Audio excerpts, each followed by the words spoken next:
Thank you, Dr. Rambo. And now I'm very pleased to introduce our keynote speaker, Senator John Horn, Democrat from the 26th District of Mississippi, and also a member of the Jackson chapter of IID. Senator Horn was part of the group I was able to travel to Turkey in 2008.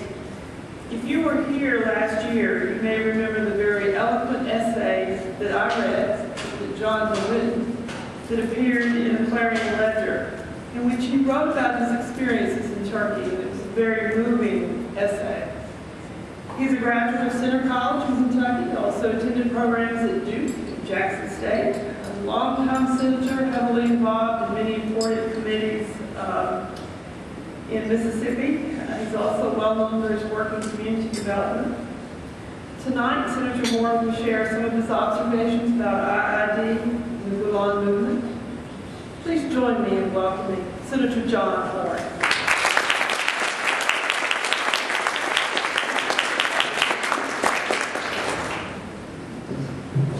Thank you for that kind introduction, and good evening to everyone. To the mayor, to my colleague, Senator Frazier, it gives me a great pleasure to be here tonight. And rather than try to reinvent some stuff, I thought that I would try to share excerpts from some of the blogs that I produced while in Turkey last May, a year ago. It was a very moving experience to me. In many ways, it was a life-changing experience, not only because of the marvelous countryside and culture of Turkey, but because of the people that we ran across. People who had such an intense dedication to what they were doing, and what they were doing was trying to bring about peace and understanding amongst all men.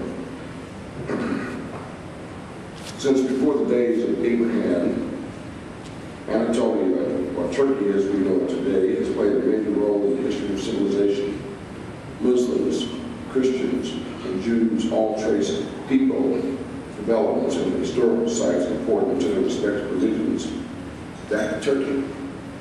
Because of all this and much more, it is easy to see why this mysterious land has been called the cradle of civilization. It is where East meets West, Asia meets Europe.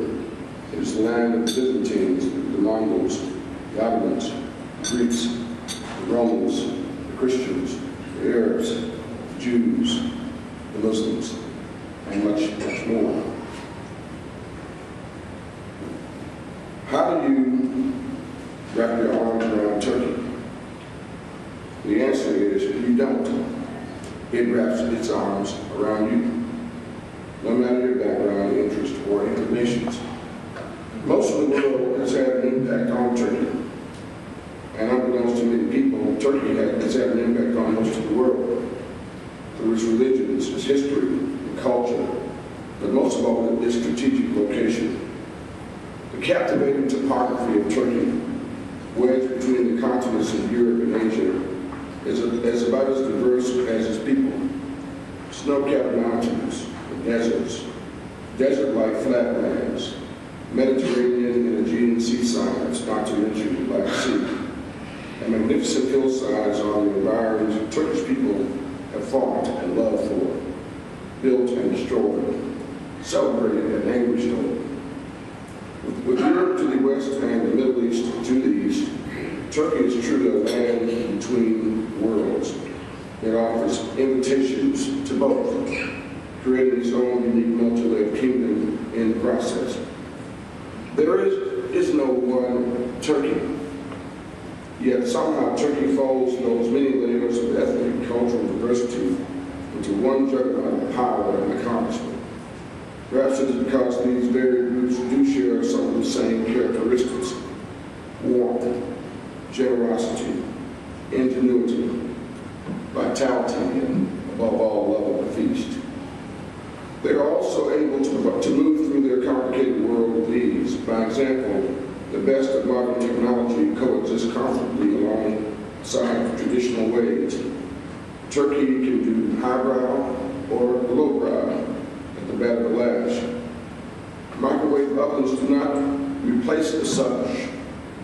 They each have their own place. While donkey carts do not usually race BMWs, they can be seen on many of the same streets and roads. A copper cloth polishing lab works just as well, perhaps, as a microchip-driven machine. And trade takes place in a stall at the bazaar, as well as by means of FedEx and the internet. The Turkish people hold the keys to the West and the East gateway. They are in the enviable position of being trusted by both the East and the West, which few others can claim. One of the reasons Turkey is able to do so many things with and for so many diverse interests is because, to paraphrase Turkish philosopher Said Nursi, he keeps one foot in the past while the other is plowing away at the future. We have by now crisscrossed most of the country, feeling much like the ancient caravanners who wore our camels traveling many same general routes, except our camels use jet and diesel fuel and are air conditioned. We make big jumps by air, but on the ground our state-of-the-art tour buses ring with laughter and include the occasional sharing of baklava. From Istanbul in the northwest, we traveled into the interior and made stops in the major cities of Konya, Cappadocia, Nevşehir, and later Ankara, Turkey's capital. Gaziantep to the southeast and near the Syrian border served as